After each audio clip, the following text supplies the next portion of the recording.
প্রিয় শিক্ষার্থী ও যারা আমার এই মুহূর্তে ভিডিওটি দেখছো সবাইকে নমস্কার ও আদাব। আশা করি সবাই ভালো আছো। আজকে আমরা আলোচনা করব নবম দশম শ্রেণীর 2025 সালের সাজেশন নিয়ে। তো কিভাবে 30-এ 30 পাওয়া যাবে সেই সাজেশন নিয়ে আমরা আলোচনা করব।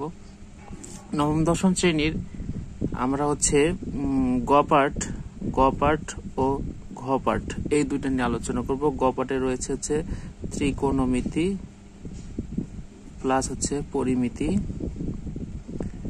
এবং ঘ পার্টে রয়েছে পরিসংখ্যান।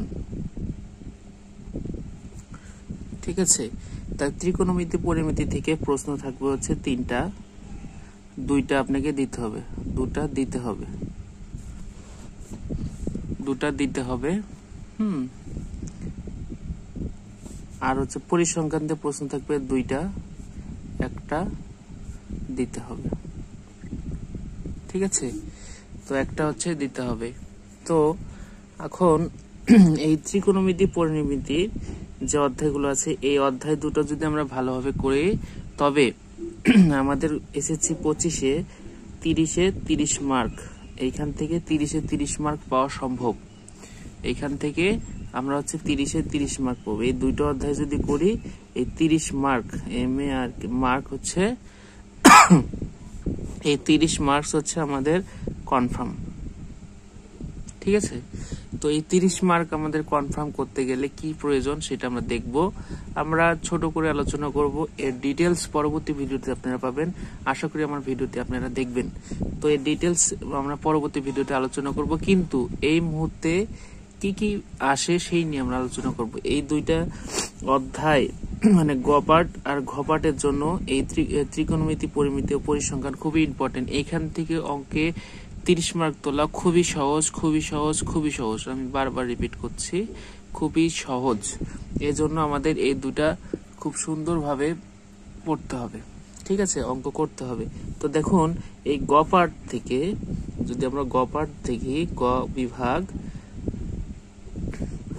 এইখান থেকে আমাদের 9 অধ্যায়, অর্থাৎ ত্রিকোণমিতি অনুপাতের অনুপাত। ঠিক আছে, এই অনুপাত থেকে ত্রিকোণের অনুপাত 10-এর দূরত্ব ও উচ্চতা, আর 16 পরিমিতি। এই তিনটা থেকে যদি আমরা অঙ্ক করি তাহলে মিনিমাম আমরা দুইটা প্রশ্ন খুব ইজিলি ভাবে অ্যাটেন্ড করতে পারবো। এখন কথা আপনারা এই তিনটা অধ্যায় কি করবেন না তিনটার মধ্যে আবার বাদ দিবেন। এখন আপনাদের মূলত এই ত্রিকোণমিতির অনুপাত অধ্যায়টা এখান থেকে অথবা 10 থেকে দুইটা মিলিয়ে একটা প্রশ্ন করতে পারে। ঠিক আছে, দুইটা মিলিয়ে একটা করতে পারে। আবার 10 ও 16 থেকে দুইটা মিলে একটা করতে পারে। ঠিক আছে, আবার এই 16 থেকে আবার একটা করতে পারে। তাহলে এখান থেকে আমরা তিনটা পাচ্ছি। কিন্তু এই 10 থেকে যদি আমরা ধরি, এখান থেকে ফুললি একটা প্রশ্ন করে না। ঠিক আছে, মূলত এই 10 নম্বর অধ্যায়টা সবকিছুর মধ্যে মিশায় দেয়, হয় 9-এর মধ্যে মিশাই দিবে, নয় 16-এর মধ্যে মিশাই দিবে। সেক্ষেত্রে আপনাদের 9 আর 16 খুবই ইম্পর্টেন্ট। 9 অধ্যায় আর 16 অধ্যায় খুবই ইম্পর্টেন্ট। এই দুইটা চ্যাপ্টার আপনাকে করতে হবে। এবং দূরত্ব উচ্চতার যে অধ্যায়টা আছে 10 নম্বর, সেটা হালকা ভাবে করলেও হবে, কারণ এই 10 নম্বর অধ্যায়টা কি এই দুইটার মধ্যে মিলায় দেবে, অর্থাৎ দুইটার মধ্যে মিক্সড করে আপনাকে একটা প্রশ্ন তৈরি করে দেবে। ঠিক আছে, এটা গেল আমার গ বিভাগের পার্ট। ঠিক আছে, তবে এই 16 অধ্যায় খুবই ইম্পর্টেন্ট, ভেরি মাচ ইম্পর্টেন্ট, এবং 9 অধ্যায় খুব ইম্পর্টেন্ট। এই দুইটা চ্যাপ্টার আপনাকে করতে হবে। এবং ঘ পার্টে আমরা যদি দেখি, ঘ বিভাগে আমাদের পরিসংখ্যান, এই পরিসংখ্যানের অঙ্কগুলো মূলত বোর্ড প্রশ্ন রিপিট হয়।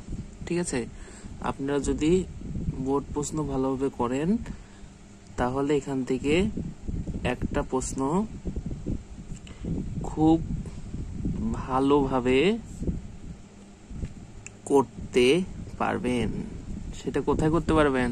পরীক্ষার হলে। ঠিক আছে। পরিসংখ্যানের ছোট ছোট অঙ্ক আছে, পরিসংখ্যানের অধ্যায় খুবই ইজি, এখান থেকে প্রশ্নে 10 মার্ক তোলা খুবই ইজি। আপনারা যদি এই পরিসংখ্যানের বোর্ডের প্রশ্নগুলো অ্যাটেন্ড করেন সেক্ষেত্রে আপনারা সুন্দরভাবে এই প্রশ্ন অ্যাটেন্ড করতে পারবেন। তাহলে আমরা গ পার্ট থেকে, গ বিভাগ থেকে যদি আমরা 9 এবং 10, 16 যদি করি তাহলে আমরা মিনিমাম 2টা প্রশ্ন কমন পাবো। আর 10 নম্বর অধ্যায়টা গুরুত্বপূর্ণ, কিন্তু দুইটার মাঝে মিক্সড করে আপনাকে প্রশ্ন তৈরি করে দেবে, ঠিক আছে। আর হচ্ছে ঘ পার্টের অঙ্কটা হচ্ছে, ঘ পার্টের যেটা পরিসংখ্যান, সেখান থেকে আপনি খুব ইজিলি ভাবে, সুন্দরভাবে যদি অঙ্কগুলো, বোর্ডের অঙ্কগুলো করে থাকেন সেক্ষেত্রে আপনারা কমন পাবেন। এখন কথা হচ্ছে, আমরা তো দেখলাম অধ্যায় ভিত্তিক এই সাজেশনটা, কিন্তু এই অধ্যায়ে আপনি কোন অঙ্কগুলো করবেন, এই অঙ্কগুলো আমি আপনাদেরকে সাজিয়ে গুছিয়ে দিব। সেই জন্য আমার ভিডিওগুলো আমাদের লক্ষ্য রাখতে হবে, দেখতে হবে, এবং ভিডিওগুলো নোটিফিকেশন পেতে হলে আপনাকে অবশ্যই সাবস্ক্রাইব করতে হবে আমার চ্যানেলটি, এবং ফেসবুক পেজটি ফলো রাখতে হবে। আর কথা হচ্ছে, এই 30 মার্ক আমরা গণিতে 30 মার্ক 70-এর যেহেতু পরীক্ষা হয়, সেক্ষেত্রে 30 মার্ক আমরা সুন্দরভাবে কমন করতে পারবো, 30-এ 30 পেতে পারবো। 30-এ 30 পেতে হলে সুন্দরভাবে আপনাদের এই গ পার্ট এবং ঘ পার্টের অঙ্ক করতে হবে। এবং আমরা খুব শীঘ্রই এই অধ্যায়গুলোতে কি কি অঙ্ক করতে হবে সেইটা নিয়ে আমরা ভিডিও বানাবো। আর ভিডিওগুলো যদি দেখতে চান তবে আমাদের যে চ্যানেল আছে সাবস্ক্রাইব করে পাশে থাকবেন, তাহলে, এবং নোটিফিকেশন খুব সহজে আপনাদের কাছে পৌঁছে যাবে। তো সবাইকে ধন্যবাদ, আমরা ভিডিওটি লং করব না, আশা করি পাশে থাকবেন। এবং আপনারা যদি 2025 সালের শিক্ষার্থী হয়ে থাকেন, আপনাদের যদি সাজেশন প্রয়োজন হয়ে থাকে সেক্ষেত্রে আমার চ্যানেলটি ফলো দিয়ে রাখবেন অথবা সাবস্ক্রাইব করে রাখবেন। আপনারা খুব শর্টকাট এবং অধ্যায় ভিত্তিক গুরুত্বপূর্ণ অঙ্কগুলো পেয়ে যাবেন। এবং ম্যাথ থেকে অঙ্কে 100-তে 100 পাওয়া খুবই সহজ যদি আপনি অঙ্ক করতে পারেন। এবং এই 30 মার্ক তো আপনি খুব সহজেই পেতে পারবেন, এই 30 মার্ক তো আপনি খুব ইজিলি উঠাইতে পারবেন। এই 30 মার্ক আপনাকে পরীক্ষার মুডটাই চেঞ্জ করে দেবে। ঠিক আছে, ভালো থাকবেন, সুস্থ থাকবেন।